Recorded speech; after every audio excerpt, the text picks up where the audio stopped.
0, 1, 2, 3, 4, 5, 6 rəqəmlərindən istifadə etməklə neçə dənə rəqəmləri təkrarlanmayan 3 rəqəmli cüt ədəd yaratmaq olar? Biz bu sualda diqqət etməli olduğumuz bir neçə məqam var. Bunlar nələrdir? Cüt ədəd deyirsə, həmin ədədin sonluqları 0, 2, 4, 6 ilə bitə bilər və 0 rəqəmlərin içərisində 0 olduğuna görə həm də fikirləşməliyik ki, yaradacağımız ədəd 0 ilə başlaya bilməz. Onda biz iki hala diqqət etməliyik.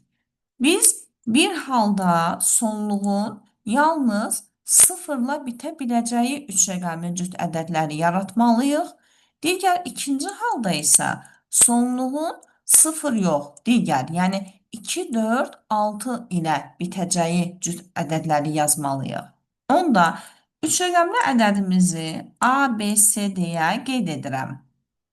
Və ilk halda sonluğa yalnız bir dənə rəqəm verirəm və ağlımda deyirəm ki, bu sıfırdır. Yəni sonluğun sıfır olduğu halı buradan yazıram. Sonluğun sıfır olduğu hal. Yəni bu o deməkdir ki, sonluğun ala biləcəyi ədəd, yəni sayı bir dənədir. Sonluq yalnız bir ədəd ala bilər, o da sıfırdır. 0 getdisə, yerdə qalır 6 dənə rəqəm. Onda orta digər 6 rəqəmi ala bilər. Çünki rəqəmləri təkrarlanmayandır deyə. Digəri üçün ola biləcək rəqəmlərin sayı, mümkün halların sayı 6-dır.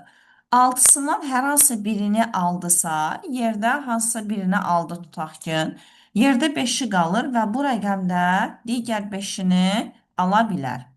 Və bunları bir-birinə vururam. Və buradan tapıram ki, sonun 0 olduğu halda biz 30 dənə bu cür ədəd yarada bilərik. Sonu 0-la bitən, rəqəmləri təkrarlanmayan 3 rəqəmli ədədlərin sayı 30 dənədir. İkinci halda isə yenə ABC ədədini yazıram. Və ikinci halda üçüncü rəqəmə 3 rəqəm verəcəm.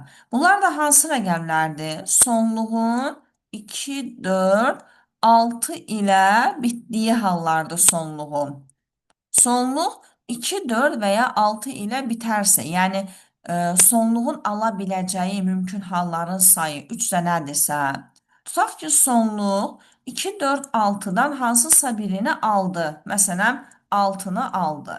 Yerdə qalan 6 dənə rəqəmdən mən önə keçirəm və deyirəm ki, ön 0 ola bilməz deyə artıq 0-ı götürmürəm.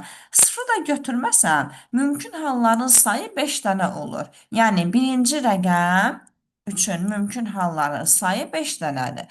Bu 5-dən hansısa birini aldısa, ortadakı rəqəm üçün də mümkün halların sayı 5 dənədir. Çünki o artıq 0-ı da ala bilər. Onda orta üçün də mümkün halların sayı 5 dənədir. Və bunları bir-birinə vursam, sonu 2, 4, 6 ilə bitən, rəqəmləri təkrarlanmayan 3 rəqəmli ədədlərin sayı isə 75 dənədir. Və daha sonra da bunları toplayıram. 30 dənə sonun 0 olduğu haldır. 75 dənə də sonluğun 2, 4, 6 ilə bitdiyi haldır. Onda bunları cəmləyirəm. Cavab olur 105 dənə. Deməli, bu cür 105 dənə ədəd yaratmaq olar.